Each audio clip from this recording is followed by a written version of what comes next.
तो बच्चों, rubisco enzyme के बारे में हम लोग थोड़ा समझ लेते हैं। फ़ोटो रेस्पिरेशन स्टार्ट करने से पहले रूबिस्को के बारे में समझना ज़रूरी है। रूबिस्को का पूरा नाम है ribulose bisphosphate carboxylase oxygenase enzyme, right. मतलब इसके पास दो साइट होती हैं, एक्टिव साइट, एक तो कार्बोक्सिलेज वाली, दूसरी ऑक्सीजनेज। कार्बोक्सिलेज वाली जो होती है वो कार्बोक्सिलेशन करती है और ऑक्सीजनेज वाली वो ऑक्सीजनेशन करती है।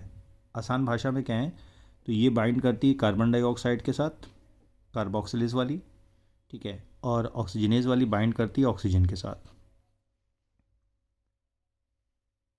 Ribulose bisphosphate oxygenase carboxylase enzyme, carboxylase oxygenase enzyme is the most abundant enzyme और प्रोटीन ऑन द अर्थ, जो हमारा बायोस्फीयर है सबसे ज़्यादा पाया जाने वाला एंजाइम है।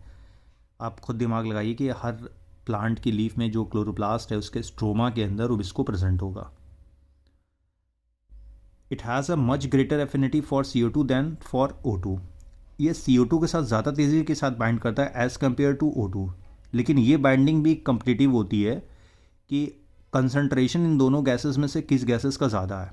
अगर O2 का ज़्यादा है तो ये बाइंड कर जाएगा ऑक्सीजन के साथ, यानी ऑक्सीजनेशन एक्टिविटी शुरू कर देगा।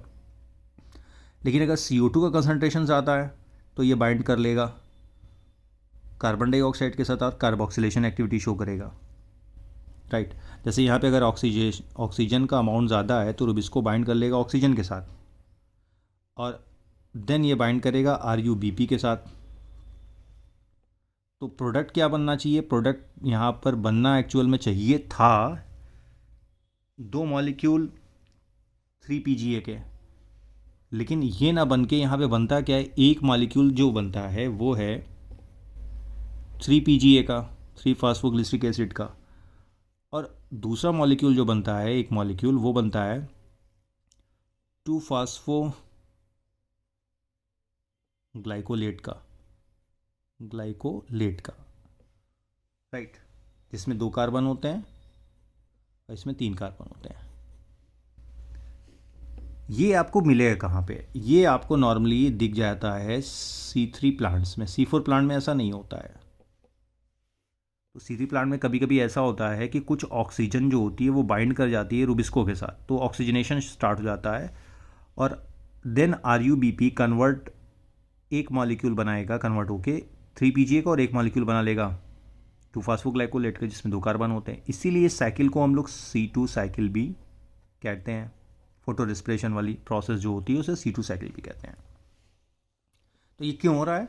अगर ऑक्सीजन का कंसंट्रेशन थोड़ा सा भी बढ़ जाता है during the photosynthesis, in case of C3 plant in high light intensities and high temperature, अगर ऐसा होता है, जबकि C4 प्लांट में ये सारी चीज़ें नहीं, क्योंकि वो इन चीज़ों को टॉलरेट कर सकते हैं।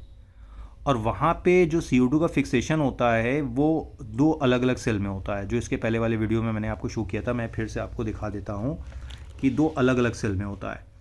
एक तो फिक्सेशन जो होता है यहाँ पर होता है, दूसरा फिक्सेशन अगर आप देखें तो यहाँ पर हो रहा है C3 साइकिल में। अगेन CO2 को यहाँ से रिलीज़ किया जा रहा है। तो यहाँ पे रूबिस्को है लेकिन फोटो सिस्टम सेकेंड नहीं होता, तो ऑक्सीजन निकल ही नहीं पाएगी। ऊपर वाले केस में रूबिस्को है ही नहीं, राइट। आप पीछे वीडियो में देखिएगा मेरे, यहाँ पे ऑक्सीजन रिलीज़ ही नहीं होगी। क्यों? सॉरी, रिलीज़ हो रही है लेकिन यहाँ पे रूबिस्को नहीं है, ये एंजाइम ही नहीं है।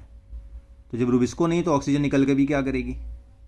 फोटो सिस्टम सेकंड है तो यहाँ पर ऑक्सीजन रिलीज़ होगी। तो ये पॉइंट आपको समझ में आ गया होगा कि रूबिस्को का यहाँ रोल क्या है, बड़ा इंपॉर्टेंट। अब हम लोग सीधे आ जाते हैं फोटो रेस्पिरेटरी प्रोसेस पे।